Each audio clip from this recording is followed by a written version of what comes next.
What's going on, guys? Welcome back to the channel. In this video I'm going to explain to you the basic concepts of the short selling.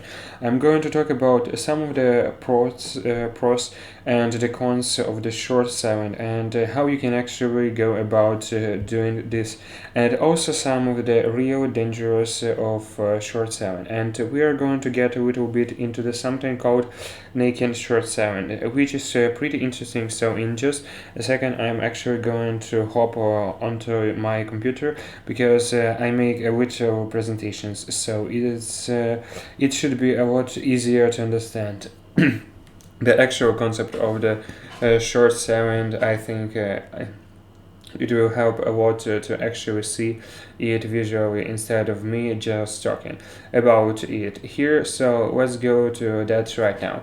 I know for myself, when I first started learning about short selling, it probably took it a few times to really understand what was going on and to fully comprehend the process. Now you might be able to just watch this video and fully understand like the concept of the short selling, but I do urge you to maybe take some notes or pauses the video every now and then, just to make sure you know what's going on. So let's just get into it. Let me get on my computer and let's get started. Alright, so short selling is essentially just a bet against the stocks or the company. So when you buy the regular stocks, you make money when your stock's price goes up, but when you are shorting stocks, you're gonna be making money when the price of the stocks goes down. So let's look at an example here, so you can see how this works. So say we have Kevin here, and Kevin's been following the stocks for the logging company in Vermont. Call them Vermont Logging Company, VLS. Is this their ticket symbols? So he turns on the news one day, and he sees that the government of the Vermont is working on the passing bills that would severely hurt the logging industry in the stage. So Kevin predicts that the government will pass these bills in, and that the price of the VLS will go down. So how does he actually make money off this bet? Well, he calls up his banker friend Joy. All right, and Joy has a lot of the shares of VLC in his portfolio, and he would be willing to lend Kevin some shares for the few days to allow Kevin to conduct his short selling activity. So the next things Kevin does is he calls up his friend Dan, and he knows that Dan is he's looking to buy some shares of the VLC, and he says, you know what, how about I sell you 1,000 shares of the VLC, and the market price today, which is $10 per share. And Dan says, you know what, yeah, I really want some shares of VLC. I will give you market price today is $10. He hands over $10,000 to Kevin, and Kevin goes and he calls up to Joy. When he say, Joy, do you think you can let me those chains? Now Joy says, all right, sure, I'm not gonna make some money, Ken. You can pay me back some interest a few days from now. And that sounds good to me. So Joy gives Kevin 1,000 shares, who then passed them to the Dan. And alright, so hopefully you're following along closely here of what is going on here. So now Kevin waits until the bill is passed and the stock price of the VLC say it does go down to $5 per share. Now, so how does he actually make off? Of this? Well, he calls up the Sarah. Sarah is another trader who owns VLC, and Kevin says, hey Sarah, would you be willing to sell me maybe 1,000 shares of the VLC for $5 per share, which is the market price today? And Sarah says, yeah, I'm really trying to get out of VLC right now. Here you go, here's 1,000 shares. And here's the $5,000 from the Kevin's. So Kevin just pays here $5,000, and now what does Kevin do? He gives those 1,000 shares back to Joy, and maybe he gives Joy a couple $100 for his service, for lending those 1,000 shares to him. So what has happened here, Joy?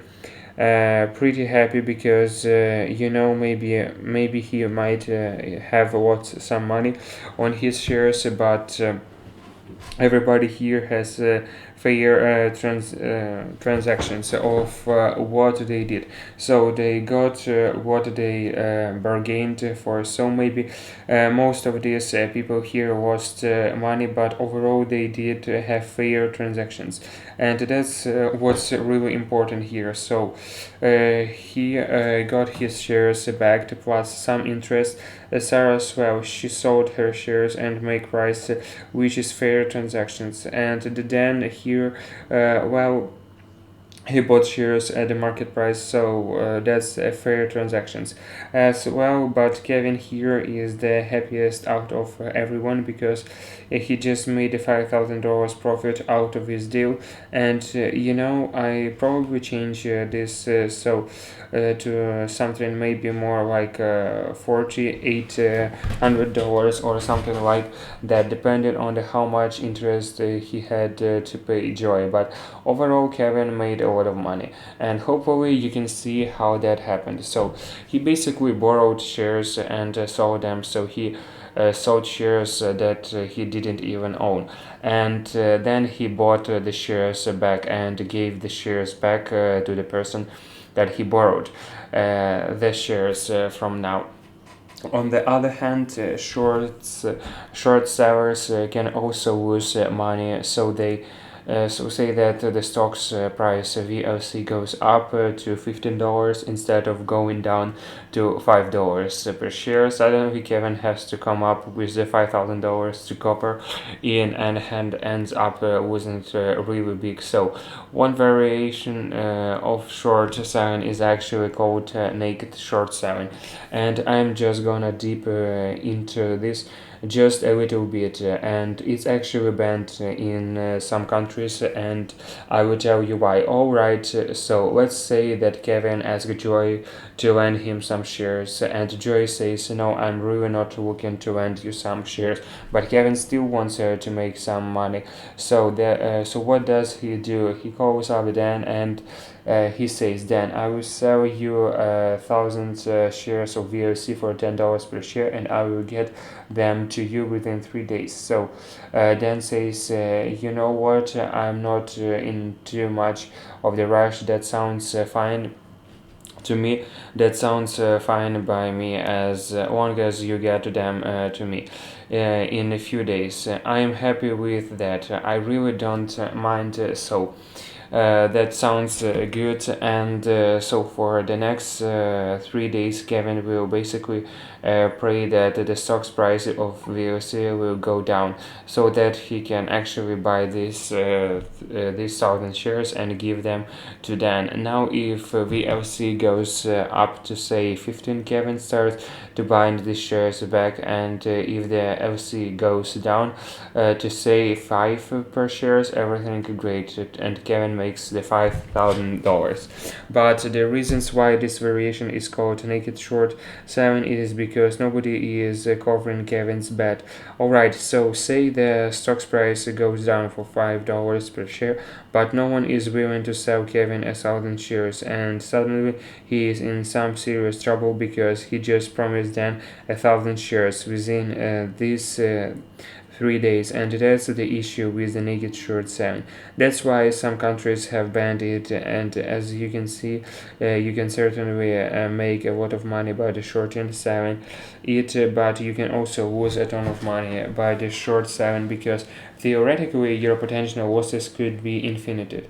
The stock's price could continue to rise forever, and you could continue to lose money forever, while the most profit you could possibly make is doubling your money. So short selling stocks is typically done by more serious investors. I don't short sell stocks because I find it to be pretty dangerous, and I just haven't gotten into it too much. But if you are looking at the short sell stocks, just be very careful with it and see if it is even legal in your country. But that's it for this video. If you enjoyed the video, don't forget to give it a thumbs up. Let me know in the comment sections if you have any questions or comments about what's going on with short selling. And thanks for watching. If you have any video ideas or video requests for future videos, let me know in the comment sections below. As always, thanks for watching, and I will see you next time.